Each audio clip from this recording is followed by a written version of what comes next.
He said, there is a solution. And almost none of us like the self-searching, the leveling of our pride, the confession of shortcomings, which the process requires for successful consummation. But we saw that it really worked in others and had to come to believe in the hopelessness and futility of life that we've been living it. When therefore we were approached by whom the problem had been solved, there was nothing left for us but to pick up a simple kit of spiritual tools laid at our feet. And we have found much of heaven and have been rocketed into a fourth dimension of existence of which we had not even dreamed. The great fact is just this and nothing less, that we've had deep and effective spiritual experiences, which have revolutionized our whole attitude toward life, toward our fellows, and toward God's universe. The central fact of our lives today is the absolute certainty that our Creator has entered our hearts and lives in a way which is indeed miraculous. He has commenced to accomplish those things for us which we could never do by ourselves. And you notice up there it says the great fact is just this and nothing less, that we've had deep and effective spiritual experiences, and there's a little asterisk there referring us down to the bottom of the page. It said fully explained on Appendix 2. And later on we'll refer to it on page 27. It says for further amplification, see Appendix 2. And on page 47, referring to the asterisk, it says, please see Appendix 2.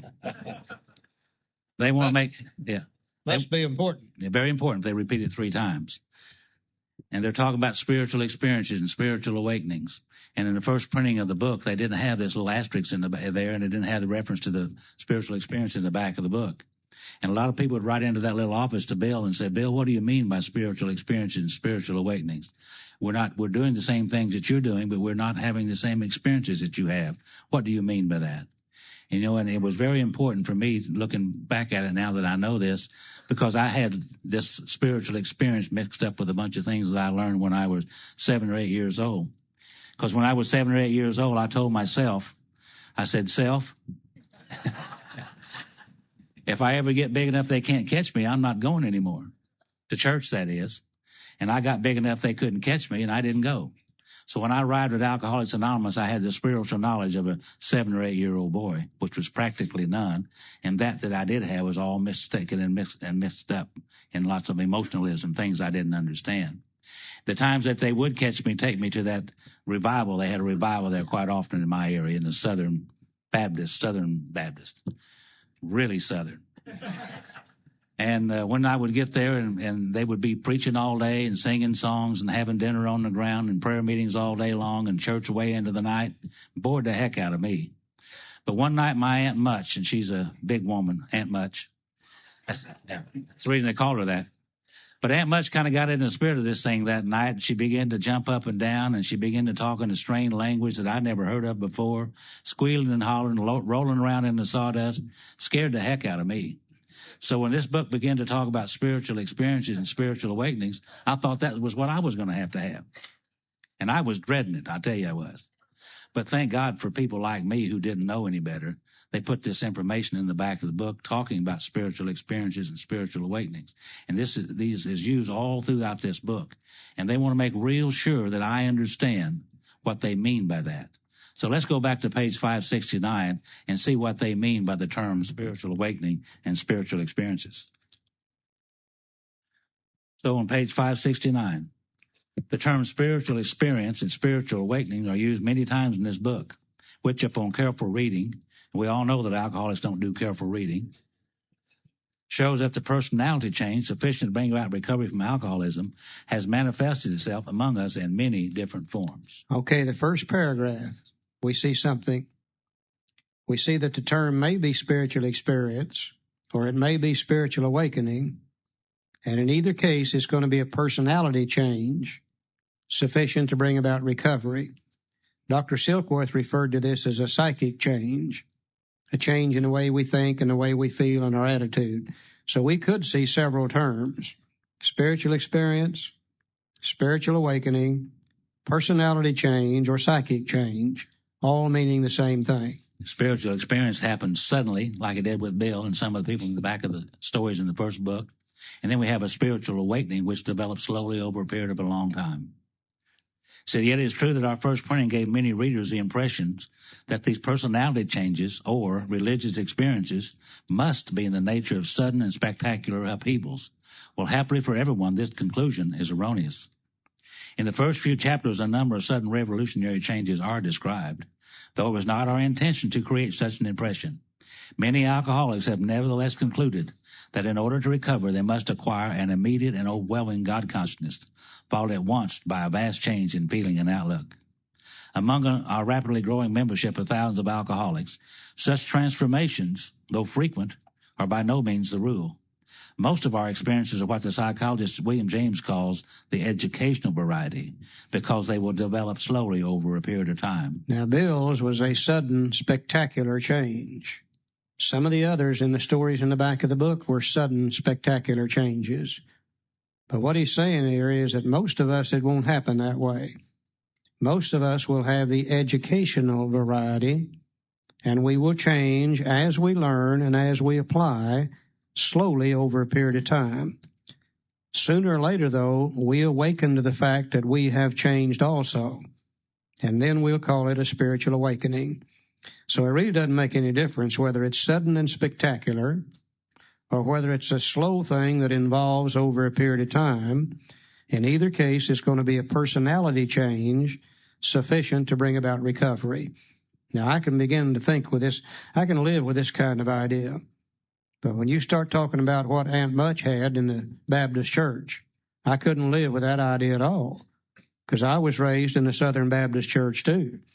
And my idea of a spiritual experience was an entirely different thing. Thank God for this appendix that let me know what it really is, a change in my personality. My personality is made up by the way I think, by the way I feel, my attitude and outlook upon life, people, places, and things in general. That's what determines my personality. I come here restless, irritable, and discontented, filled with shame, fear, guilt, and remorse. If I can change from that to peace of mind, serenity, and happiness, I've undergone one hell of a change in my personality. This educational variety is the type that we're having this weekend, right? We won't be the same after this weekend. None of us will. None of us will. No. See, quite often friends of the newcomer are aware of the difference long before he is himself. He finally realizes that he has undergone a profound alteration in his reaction to life, that such a change could hardly have been brought about by himself alone. What often takes place in a few months could seldom have been accomplished by years of self-discipline. With few exceptions, our members find that they have tapped an unsuspected inner resource, which they presently identify with their own conception of a power greater than themselves. Most of us think this awareness of a power greater than ourselves is the essence of spiritual experience. Our more religious members call it God consciousness. But most emphatically, we wish to say that any alcoholic capable of honestly facing his problems in the light of our experience can recover, provided he does not close his mind to all spiritual concepts. He can only be defeated by an attitude of intolerance or belligerent denial. We find that no one need have difficulty with the spirituality of the program. Willingness, honesty, and open-mindedness are the essentials of recovery, but they are indispensable. There is a principle which is bar against all information, which is proof against all argument, and which cannot fail to keep a man in everlasting ignorance, and that principle was contempt prior to investigation. See, I knew so many things that were not true when I arrived in Alcoholics Anonymous. Lifelong theories that were not true. I lived my life based upon those things, and they didn't work. And they were so true in my mind that it was almost impossible for me to learn something that was true. So I had to lay aside a bunch of old ideas to be able to accept new, and I needed an open mind.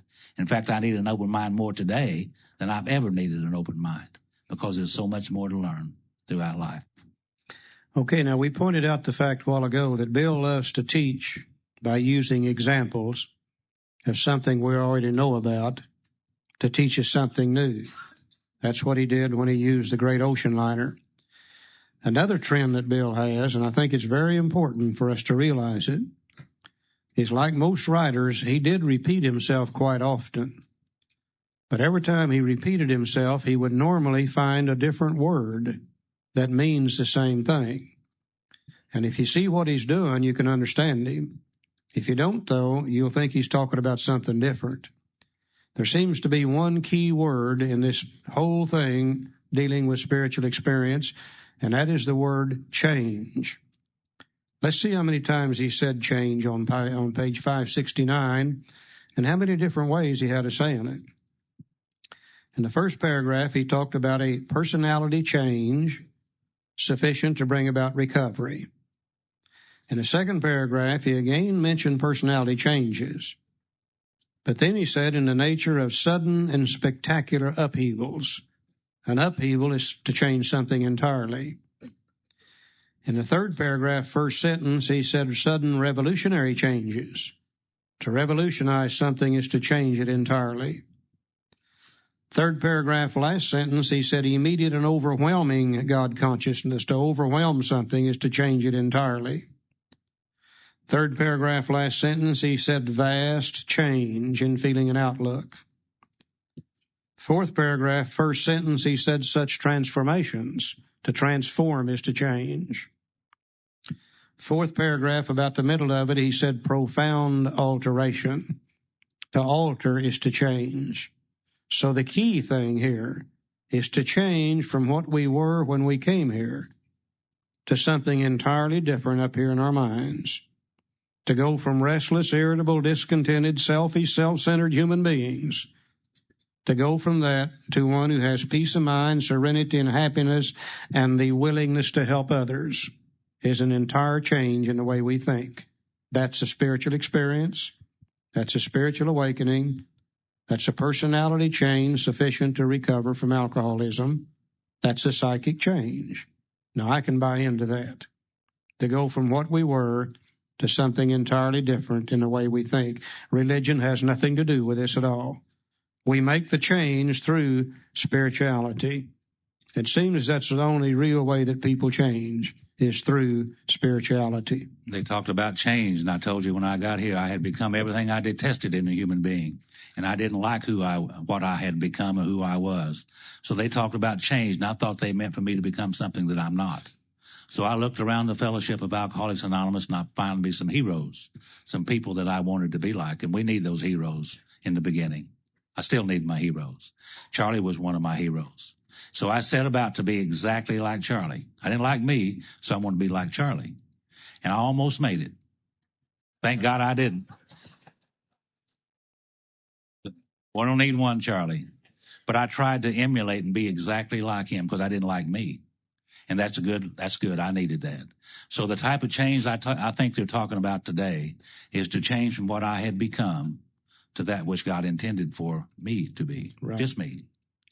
And that's a marvelous experience in Alcoholics Anonymous and in life, just to become who you are and what God intended for you to be only. And there's only one of those. Thank God. Now let's go back to page 25. He said, if you're seriously alcoholic as we were, we believe there's no middle of the road solution. We were in a position where life was becoming impossible, and we had passed into the region in which there's no return through human aid. We had but two alternatives. One was to go into the bitter end, blotting out the conscience of our intolerable situation as best we could. That's step one, remaining powerless. And the other, to accept spiritual help. That's step two, to accept the need for the power greater than we are. So this we did because we honestly wanted to and were willing to make the effort.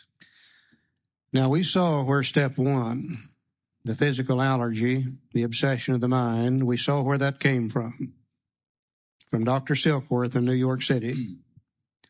Now you would think that the idea of the spiritual experience would have come to us through religious people.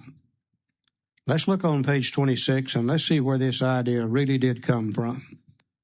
Now we're talking here about a certain American businessman. This is this fellow named Roland Hazard.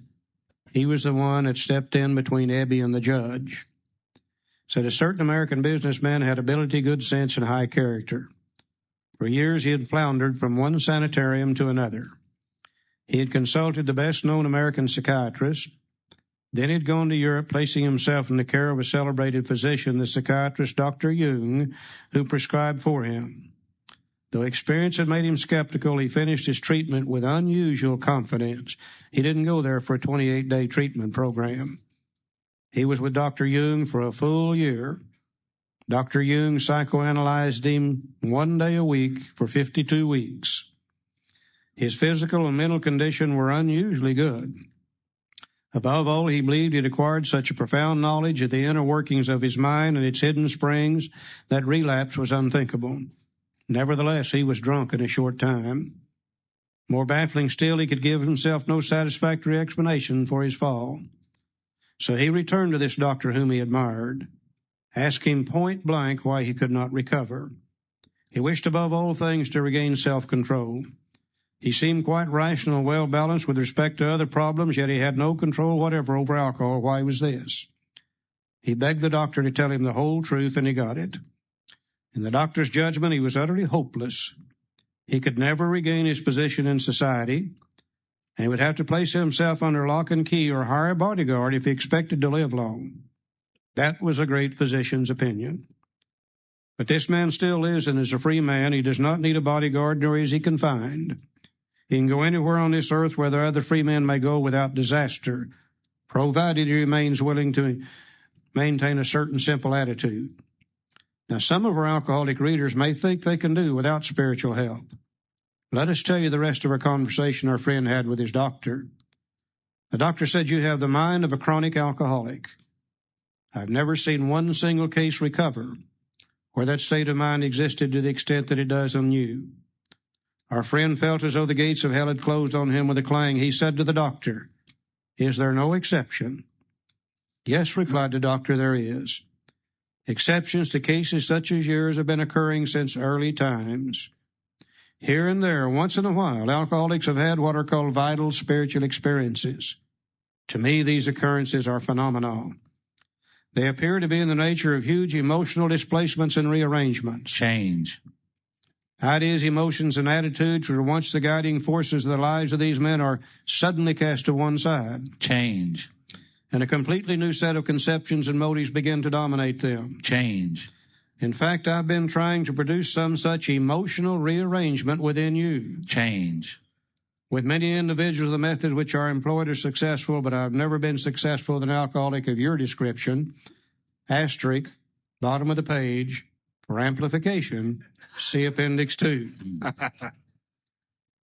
Can you imagine this? This is the world's third most well-known psychiatrist at that time. It was Dr. Freud, Dr. Adler, and Dr. Jung. Roland goes to Dr. Jung and is treated for a year. Goes out and gets drunk and comes back.